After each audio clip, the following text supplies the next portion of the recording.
And where you from? My name is Milo. I'm from Brooklyn, Flatbush, you heard. But I'm also a city boy. I be in the city. This is like my stomping grounds, Washington Square Park, St. Mark's, Tompkins.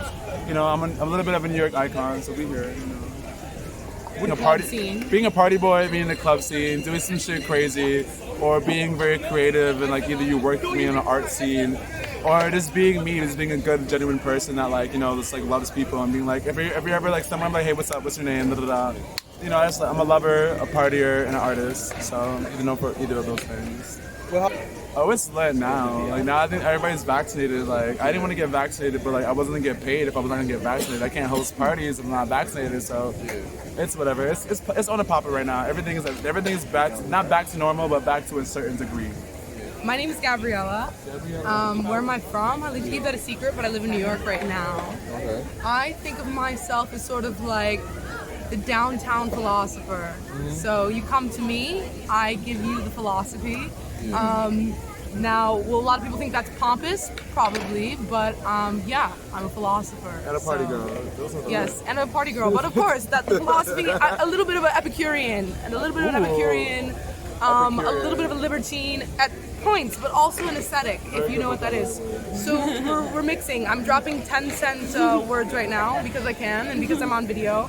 But you'll hear about me someday. You'll hear about me someday, and hopefully one day, when they're talking about Aristotle and Plato, they'll mention Gabriella of East Village, Greenwich Village, of Washington Square Park, who was a philosopher at this time. And yeah, hopefully I'll be remembered as a magic mind, a crazy mind, a neurotic artist, a beautiful mind, a diamond mind, and a demon, but an angel. Thank you. My name is Jessica. Yes.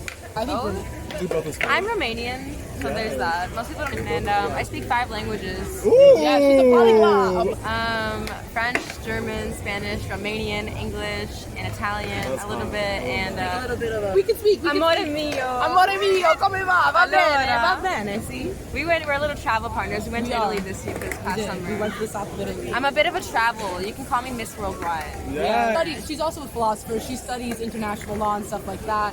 I have more of a history background, so we connected and we just like took We're kind everything of two over. crazy minds. Exactly. Right. My name's Chris. I'm from upstate New York. I'm really good at drawing. Yeah, drawing's like my thing. I'm pretty good at it. I try not to toot my horn too much, but I'm pretty good. No, I go to FIT here, Fashion Institute of Technology, and I actually study advertising and marketing there. I don't want to be an artist for the rest of my life. I think I think I can't handle that amount of uncomfort for that long. So I knew I already liked the city. It was a place I always tend to come to. But yeah, that's kind of why I picked FIT and applied there, is because I wanted to live in the city and I needed to go to school. So You got any advice for anyone coming to the city? Be prepared to know how to say hello to people and just meet people. Be prepared to just have to take care of yourself if you're not used to that. And get ready, because you're just going to see a lot of sights and stuff that make this place what it is. It's an awesome place. I feel like I can't be myself when I'm not here. There are certain ways I can't be as flagrant with my style in my hometown, and here, I mean, I don't think things are very different. It's more so if you're an everyday person and you want to have an everyday life, then you shouldn't be here for a while. So yeah, no, it's kind of flipped around for me. I feel like I can fully be myself when I am here, because there's a lot more people here than my hometown that are like me. So yeah. I mean, I don't see myself staying in New York for another more than 5 years. It is a really expensive place, and growing up in New York State, I know that it's just an expensive state overall. So I don't know, I think I want to work here after I graduate and maybe stick around for like 5 years, and then I see myself moving to maybe somewhere like Portland or maybe Chicago or like Texas. Portland, Oregon? Yeah. Really, I can work anywhere that's a major city. So I study advertising and marketing. So that's the only prerequisite for me. want to graduate, get a good job to give me a good base. I think I want to go into e-commerce, so might try that out. And yeah, I want to leave here with a good base for my future career. I mean, I'll be in my late 20s around then, so it all depends on your personality and your social skills and like what you want out of your social circle. I mean, I don't like to have more than like 5 friends that I see like every week or two. But no, it's not that hard. I mean, especially if you pick out people here who like have established a friend group already. Most people are nice, and as long as you come to them and be like, hey, give them good intentions, it's not that hard. All you got to do is try. Just go say hi to people. This world is going to beat you down. It's going to take you with a big leather boot and it's going to hit you on the back of the neck, and it's going to tell you you're not worth it. It's going to tell you to not be yourself. It's going to tell you to be disgusted with yourself and insecure. But I'm telling you, the main part of this life, when you meet your maker, whether you believe in that or not, it doesn't matter. When you get to your deathbed, the point of your life is to be able to say, whoever has that boot on your neck, is to say, I love you. Love is the point of everything, and don't let anybody tell you differently. Love every single person. Love your neighbor. It doesn't matter what point of view they have, what side of the aisle they sit on. Love another person. What the government wants right now and what the world and the people in power want right now is that you shut up and that you divide yourself and be tribalistic. How you triumph that, how you transcend that, is by loving every single person and seeing what's inside of them and seeing that we are all one, that we all need to work together, that this world is ours. And if we work together and we start doing that, then we can change the world. But stop saying that people are different from you because of what? Skin color, because of sexual orientation, because of who they marry, because of the religion. None of that. That's what they want you to believe. Believe in yourself and believe in love. That's it. Love is the key of everything. And if you haven't been loved, I apologize for you, because all of us have been screwed in many ways. But just aspire to love. Have the courage to love, because that's the hardest thing in this life, is to love, is to be selfless, is to put other people above yourself and to be something beyond yourself. Doesn't matter if you believe in God or not, just love, because that's all that matters. That's the only way that humanity is gonna fucking profit. And don't put actual money before everything else. Put love and put caring for people. And also, do not let screw bipartisan politics, okay?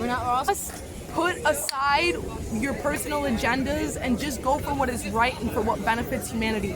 Just please take out that ego and throw it away and just love and just be yourself and accept yourself unapologetically and be that. And go out in the world and do something. Just do something and do it with love and act out of love, not out of fear.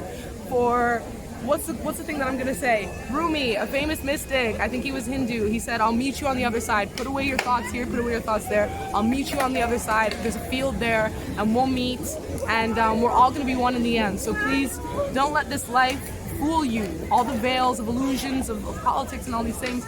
Just love and just treat people that way, and that's how you'll be successful. Because love is the answer. That's it. That's all I have to say. If you know you're oppressed, then you're not oppressed. And I think it's become culture, it's become commodified to claim oppression. And I think that a lot of people are using that to divide ourselves, like what Gabby was saying. And I think that as New Yorkers, coming here, I came with a very progressive mindset, and I think that there's still homeless people here, there's still crises here, there's still a lot of shit that needs to be solved here, and it's not going to get solved with everybody just picking apart each other and trying to bring back tweets from 10 years ago. That's not fucking life. That's just, I'm sorry, that's like censorship of the media, that's censorship of the world, of our rights. If we really want to move together as a society, we need to live. What is the slogan of New Yorkers? Like we're all in this together. E pluribus unum. Yeah, e pluribus unum. That's like also the foundation of the United States. Like, I think that if I were to leave a message, I would say, follow the white rose. And if you don't know what the white rose is, the white rose is coming. Yeah, it's coming. Just because slavery ended, just because the Holocaust ended, that doesn't mean it's done. There's still people who are human slaves. There are still people being trafficked. There is still slavery in the world, and as long as there are places where people are enslaved, the world is not free. I'm not free unless the world is free. You're not free unless the world is free. As long as people are suffering, you're suffering, I'm suffering. So please, go out there, treat people with love, and bear the burden of your fellow human beings, because that's the only way that we're gonna get out of this thing. So yeah, once again, that's my final thought. I think there's enough rejection in this world. If you need to be built up, then you can go, like, go sought after, be sought after that or whatever. But I don't think that going after girls is the main way to build yourself up, and I don't know if this idea of an alpha male is better either. I just think people need to see, people need to love themselves, and people need to see, like, we're all socially awkward. I don't think anyone, I think it's rare to find people who are really comfortable in themselves to be able to talk.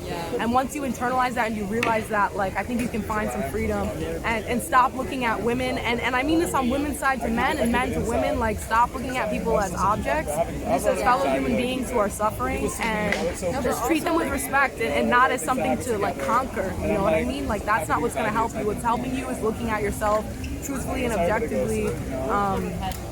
Yeah. I think there's this like narrative that like, oh, the guy needs to do this, the girls need to do this, and now it's changing a little bit, but it's still like guys are scared to go up to girls now because they're scared to shoot their shot, and then also girls are scared to go up to guys because they're always going to get rejected. So the reality is, are we going to keep meeting people online, or are we going to keep meeting people in person? Because I personally am, after fucking a year and a half on Zoom online, I'm tired of online. I honestly want to delete all social media. That's the kind of point that I've gotten to. So I think just have more genuine interactions in person. I think put your ego aside and just fucking go up to, what do you have to lose? Can you fight to be a human being, and if you get rejected, whether it's for a friend or like whatever it is, just accept it. But fight if you have the inspiration to go up to someone and talk to someone in human form, face to face, flesh to flesh. Do it because for most of human history, we existed without it, and that's how we got to know each other, whether it ended good or bad. But I don't think technology is the way out of it. I think we need to speak to each other face to face. We need to put our own biases aside and try to find common ground. So I think that's how we can each start to change the world, is connect with each other, soul to soul, spirit to spirit, heart to heart, and just find the common ground, because we're all going to die. We're all living on this rock in the middle of space, and we all want to be loved. We all love and want to be loved, and there's more in common that we have that could ever be different. So, yeah. Trust you and your people and your fellow people. Okay, so You shouldn't be approaching women randomly, period. Fuck out of here. I mean, I did that a few days ago, and it went really well for me. I mean, like, you can approach a woman, but like you have to know your energy and their energy. Don't approach a woman. First of all, don't. Yeah, you know you're Have some ugly. manners You know if you're you're gonna ugly. do it. Do not approach a fucking bad bitch and be like, hey, yo, ma, if you're gonna do something, spit some game. Show her something good, because a lot of men want something from nothing. Women, first of all, if you're not about that life, you should have money, class, suave, look nice. Don't just expect to be some crusty nigga hollering at some bitch. Be like, hey, yo, ma. Hey, yo, so all you expect from them is sex. You don't even know their name. You don't even give a fuck what they've been through, what they have. All you want is pussy. And that's what's disgusting. But if you a suave man, or you have the swag, or you see a woman that you do like, you have to know how to go up to them. You have to know how to talk to them. Like anybody, you have to know how to talk to them. Make sure they feel that they're safe. So have a restraint. Don't go up there and be like, hey, yo, ma, I'm just gonna come home and be like, you know, oh, I like your shoes, you're beautiful. Are you okay? Like, have conversation. Don't just want to fuck. Have a conversation. And if she don't want you, walk away. There's been mad niggas that once a girl says no, they kill them. They fucking, why? For what? Because you have a small dick and she said no to you. You out here at 7 a.m. trying to holler at some bitch outside of 125th, and she just gotta go home, and you mad because you horny and you're homeless. Get the fuck out of here with that shit. Unless you a bad bitch, don't approach no woman. Or you don't have nothing to show for it, don't approach no women. Until then, goodbye. He's socially awkward with women, or just everyone? With everyone. So then he doesn't have to narrow it down to women. He could just go talk to everyone he sees that day. And that will probably make him a little better at his socially awkwardness. I don't think it's really connected to women unless he said it only happens when I meet women. But I think it's logical to do, but it's also just a YouTube trend that like anyone can hop on, and you can get views doing that as long as you're consistently doing it and uploading it. People love to watch that stuff. But yeah, I don't know. He could not even be doing it for himself at the end of the day. Yeah. If you are gonna go talk to random girls, yeah, just respect boundaries. Understand that they don't owe you anything, you don't owe them anything, and just, I don't know. I would give you the line I dropped on the girl last Sunday, but that's for me. That's a coveted. Also, about like skater boy culture in New York City and like going up to girls. 'Cause I think that's a whole separate thing. that's of, like, separate from the That's a whole separate basic thing from New York type. City dating, like regular guys going up to girls. Because like for them, it's like a game. Because they already have this ego. They're like they skate around shirtless. They already know that every girl in this park like wants their number. So they're not gonna go up to some random girl. But if some girl does, you know, somehow get into contact with them, they don't give up. They literally treat girls like objects. Like they don't care what their name is. They don't care. They don't care. They don't even have their number saved in their phone. Like I've dead ass met men like this who like they have girls. If they have girls in their phone, their number saved, their contacts are like men's names in their contacts. Like it's shit like this where it's kind of like it's kind of rough because if you don't have good intentions, don't go into people's lives and like fuck up their lives and their trust issues and shit with your own trauma and your trust issues. Figure out your own shit. Figure out your own life because there's something wrong with you if you need to feel like you need to go around, jump around from person to person to find something because you're not going to find anything. That means you're empty on the inside. Yep. So figure yourself out. Figure your own shit out. Skating around the park shirtless is not going to get you anywhere. What if he's just practicing skateboarding? Nihilism is not cool. What if you just came here to skate? Every day, I know the guys here. I know the type of crowd that's here, and I know that the type of crowd here, the guys here don't have the best intentions. So naturally, if a guy would come up to me, I technically don't really go for it here because I feel like whoever hangs out in this park is really, even though I hang out here, you know, it's not the most loyal, I guess, crowd. And I look for loyalty. That's number one. So you probably got your guard up here more than you do on the subway. Oh yeah. Got the better It's like definitely, I don't think this is a good part to go up to somebody to like ask them on a date. I think that on the street would actually be even better. Like if you see somebody hot in the street, make eye contact, you're like, hey, I think you're really pretty. Like, do you mind if I get your number? That'd be way even better. a funeral will be better than here. I mean, shit. Some people have met at funerals. Props to them.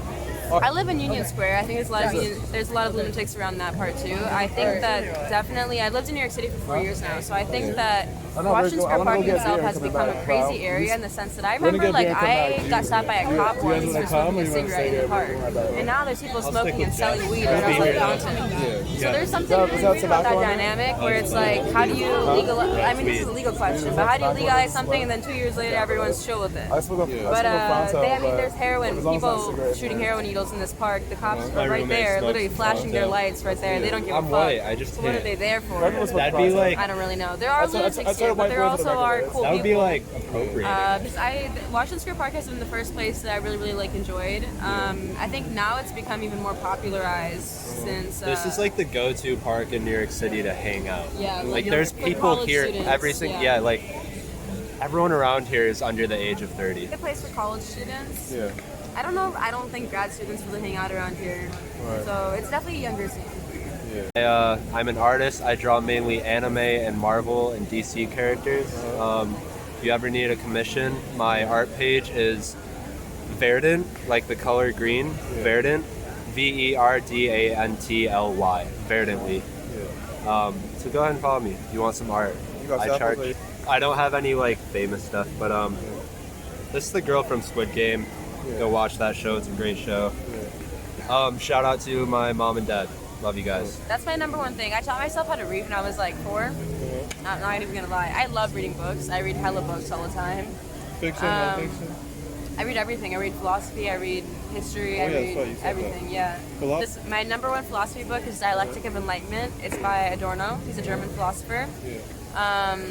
There's a lot of, I think my concept, I know a lot of languages, so my concept with language that I have is that I feel like a lot of words can't be translated, and I think that a lot of meanings are left out. Like in German, they have, the reason why German philosophers are the number one philosophers is because they have such long words to describe like the most minuscule things ever, like that other words can't even like fathom.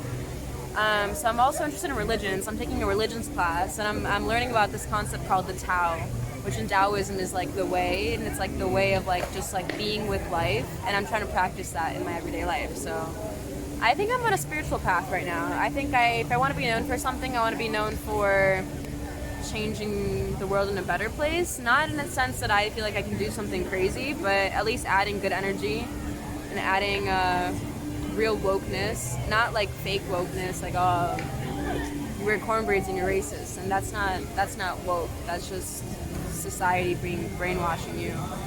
I think, yeah. I mean, I think what would you say that I am known for? As a friend, you're one of my smartest friends in terms of like academics. Like she gets really good grades and she works really hard in school. And I don't know, as long as you do your shit, you don't really like fail for being like too stupid or anything. She's a smart girl. Other than that, yeah, it's not like a skill. It's more like you yourself that I know you for. I'm an intellectual. That's what it is. Intellectual. Yeah, Oh, I think I only use like the left side of my brain. You know, whatever side is with like languages and shit. The other side, I feel like does not work. Yeah, has not developed. I had horrible like math teachers. I grew up in Chicago. Chicago public school system is ass. I don't know. I mean, I feel like anybody who would watch this from Chicago would know what I'm talking about.